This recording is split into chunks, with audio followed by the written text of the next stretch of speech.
une belle journée pour Evan et ses parents. Pour la première fois, cet enfant autiste reçoit chez lui ses camarades d'école pour fêter ses 9 ans. On peut ouvrir le cadeau ? Oui, tu vas ouvrir tes cadeaux. Il apprécie d'être la vedette du jour, même si son regard est souvent ailleurs. Demander à tes copains de t'aider aussi. Tu peux mettre... Il faut les regarder. Hein. Vous C'est qui? Ben moi je suis cachée par le carton donc... Les enfants. Un trop gros effort, encore. Mais il accepte désormais le contact de sa grande amie et c'est déjà un immense progrès. Il a des copains, des copines qui répondent à son invitation, qui viennent s'amuser avec lui. Donc pour nous, c'est très important. Il y a 4-5 ans, est-ce que vous auriez imaginé pouvoir fêter l'anniversaire à la maison ? Non, pas du tout. Pas du tout, parce qu'il était complètement différent à tout. Il ne voyait pas les autres. En effet, en 2008, quand nous le rencontrons, Evan ne parle pas. À 4 ans, il est enfermé dans son monde. Tu t'assois. Il n'est pas propre et refuse de manger. Pour ses parents, un combat de chaque instant. Allez. Il commence alors avec l'aide d'éducateurs un nouveau traitement, l'ABA, Et les cheveux de papa.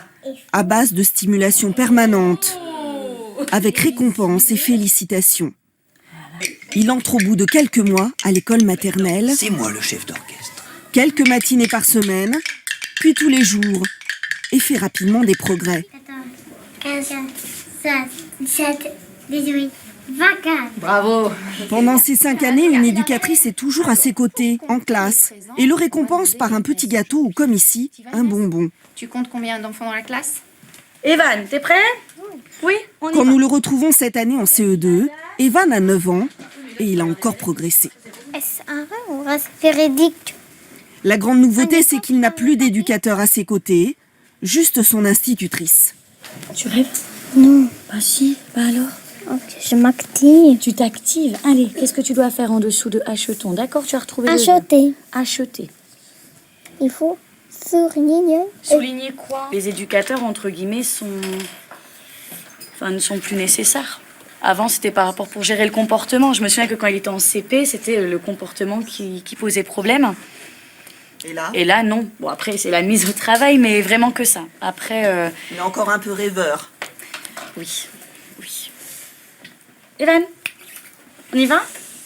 Il se perd encore un peu, mais il peut compter sur la maîtresse et ses camarades qui acceptent sans problème ses troubles du comportement.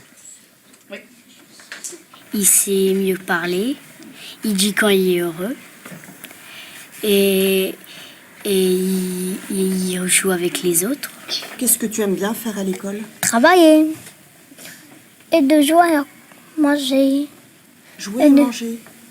Jouer à les cours de récréation. En début d'année, la maîtresse a hésité avant d'accepter dans sa classe le petit autiste sans son éducateur. Mais elle ne regrette pas son choix. Evan est plutôt bon élève. La maths, très bien. Français, encore sur l'ordre alphabétique, très bien. Le dictionnaire, il s'en sert bien.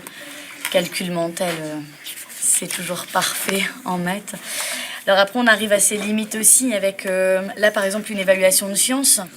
Car en sciences, en histoire et en rédaction, il doit expliquer, formuler un raisonnement et des concepts. Et là, pour Evan, c'est plus compliqué. Mais maintenant, il sait demander de l'aide. Madame Dupuis. Oui, j'arrive, Evan. Tu m'as appelé? Oui, je trouve pas un verbe. Va me souligner le verbe. Plus besoin cette année de bonbons ou de gâteaux pour le stimuler. Qu'est-ce que l'on met en dessous alors? Un verbe. Un V. Ces récompenses qui font parfois polémique et que certains assimilent à du dressage ont elles aussi disparu. C'est quoi l'infinitif? C'est travailler. Travailler. Alors écris-le en dessous. Travailler. Aujourd'hui, c'est quoi sa récompense alors ? Être content de lui.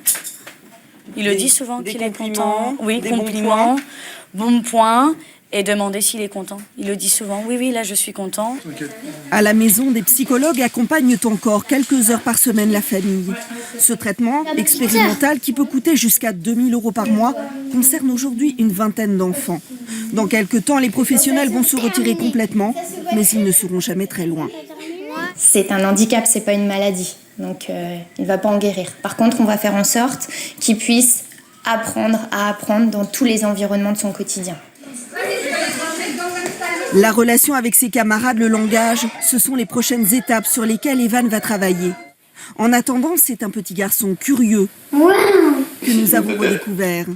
Lui pour qui notre caméra n'existait pas il y a encore 4 ans, n'hésite plus à passer de l'autre côté de l'objectif et à sortir de sa bulle.